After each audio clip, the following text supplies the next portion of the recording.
from Berkeley. His name is Albert, and he's going to talk about a model checker backend for FIRRTL. Well, it's kind of interesting. We had one dynamic verification talk and 3 formal verification talks.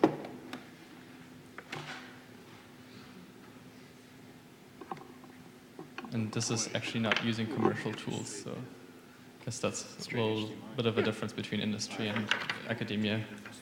Okay.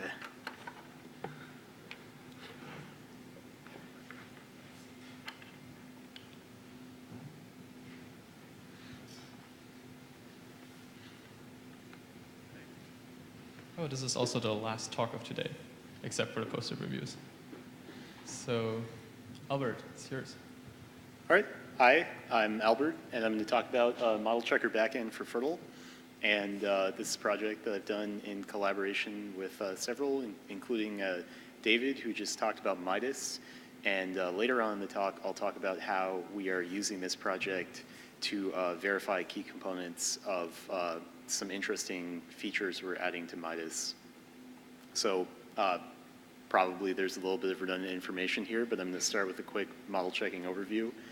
And basically, model checking is a decision problem where you have a model M, which is composed of a system S and the environment that it operates in, and you want to check whether it satisfies the property phi.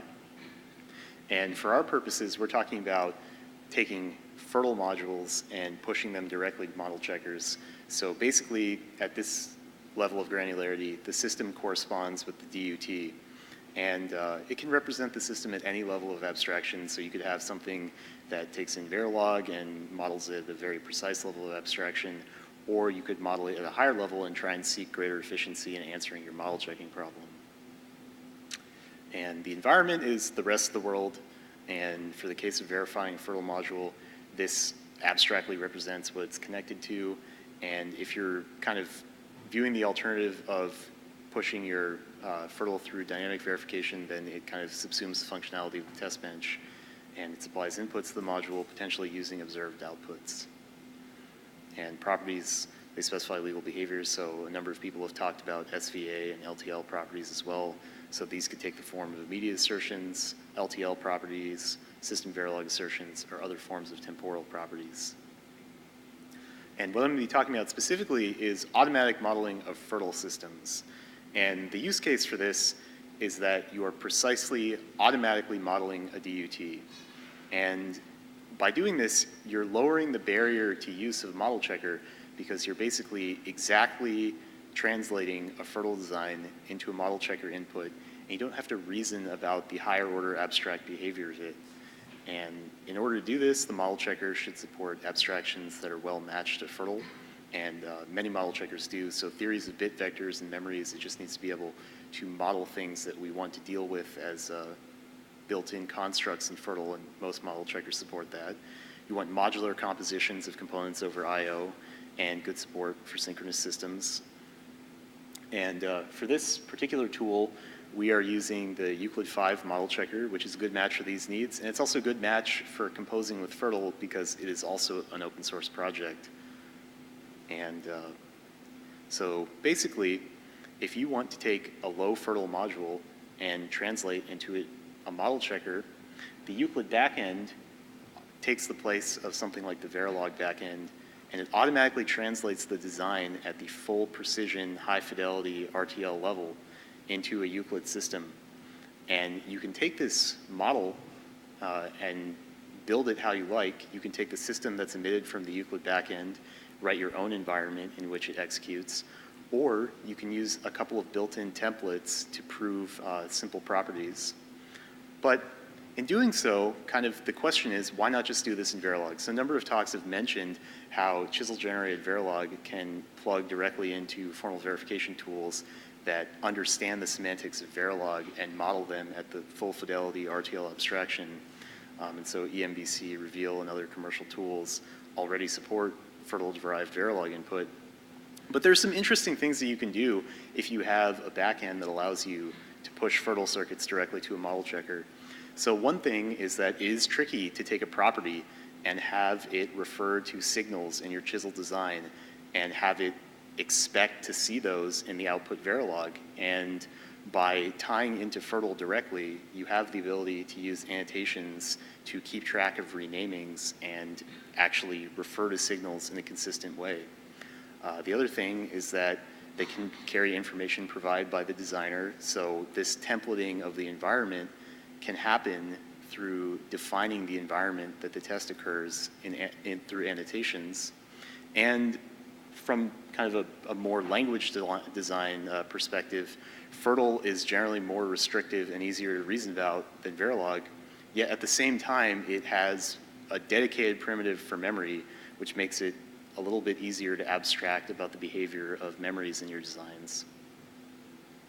And I'll talk a little bit more about verification annotations and how this can be used with the Euclid backend to produce complete models. So at this point, we have a system defined by a FIRRTL file, and we want to check some properties on it. Now, in our input source, we can have property annotations, including an immediate assert. We can have assumption annotations that constrain the environment. We can have control annotations that describe the model checking problem. And we can use all of these and have the signal references that they refer to correctly tracked throughout the entire execution of the FIRRTL compiler. And so basically, in the simplest case, if you want to verify an immediate property, then this can be entirely accomplished through annotations, and it doesn't require any kind of reliance on don't touch or black box. And so kind of to show this particular composition of verification annotations and automatic modeling, we'll kind of look at the standard GCD as hello world. And here, I've kind of elided the implementation because you've all seen it a million times and I don't have any space. But if you have a assume constraint, then follow that with an assertion and you say basically, if my input packet contains non-zero numbers, then my output number has to contain non-zero numbers. And this is not a temporal property. This is basically globally constraining this about the inputs and globally expecting it about the outputs. Then if I do this bounded model checking problem, I should expect that it passes. And basically, the annotations get transformed into the Euclid file along with the automated transformation of the RTL level design through the Euclid backend, and hopefully it produces a correct proof.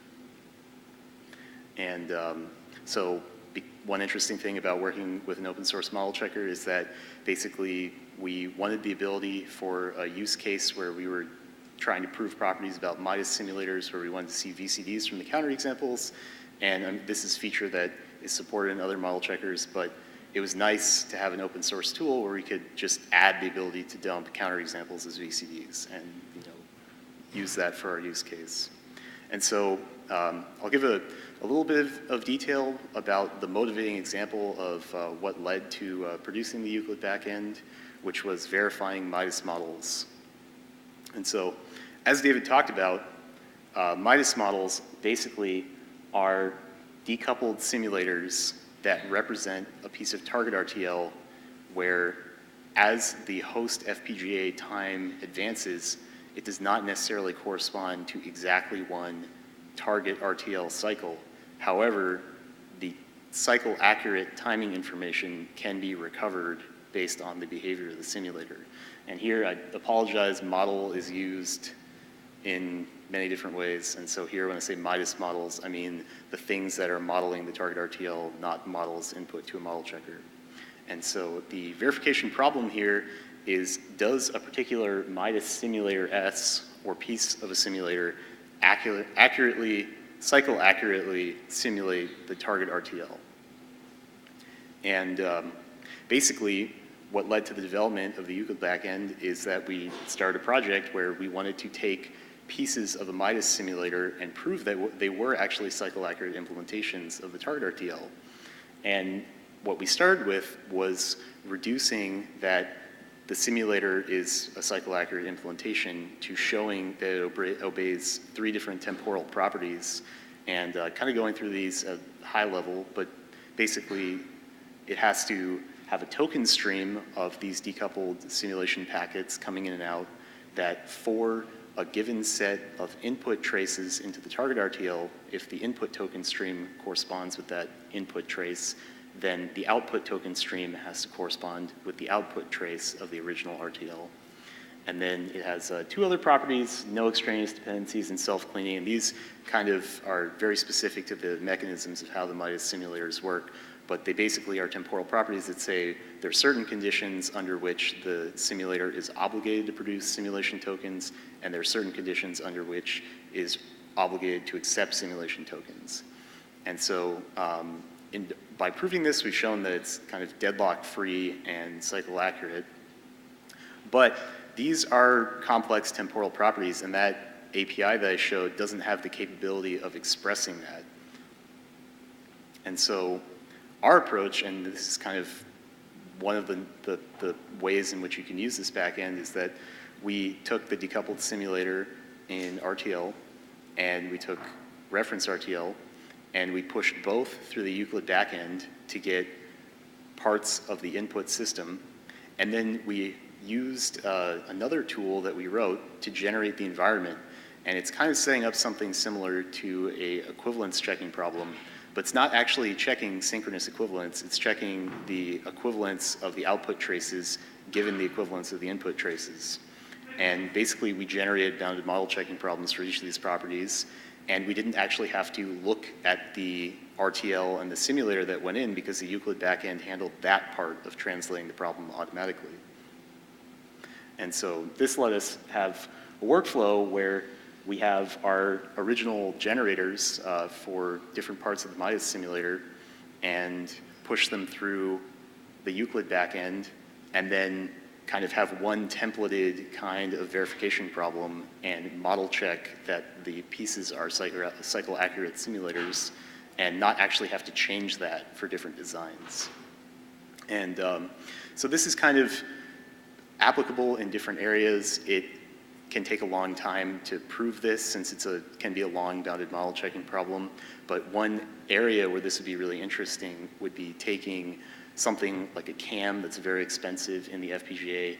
And I know David said you don't really want to be handwriting these models, but let's say you really need to write one of those models because you actually found something that is very slow in the FPGA implementation and you could speed it up a lot. Actually, what we found is that these things are so hard to write test benches for that it became very quickly quicker for us to use this formal tool to kind of exhaustively find bugs in things like decoupled implementations of CAMs and multi-port memories that try and increase simulation performance. And we don't have to think about host tokens, target time, host time, because the tool automatically templated a model where all the properties are expressed in terms of the appropriate kind of form of time. And with that, I'll take questions.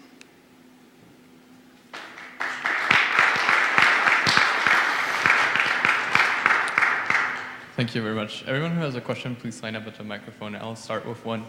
Have you considered doing inductive proofs instead of bounded model checking? And like, what would be the steps to semi-automate that? Or? Yeah, so kind of the work that we've done in using model checking with FIRRTL has been kind of driven mostly by this particular problem of trying to prove the correctness of the MIDAS models. And they have a lot of interesting behavior that can evolve over the course of one target simulation cycle. But the inductive, kind of the initialization that you have to have as your invariant at the start of the inductive step is kind of ill-defined. So we've looked at that in general, combining that with problems that are pushed through the Euclid backend. But just for that particular verifying the MIDAS model, we've looked at it and we're trying to figure out a way to write an inductive proof, but we haven't actually figured that out yet. Does anyone else have a question?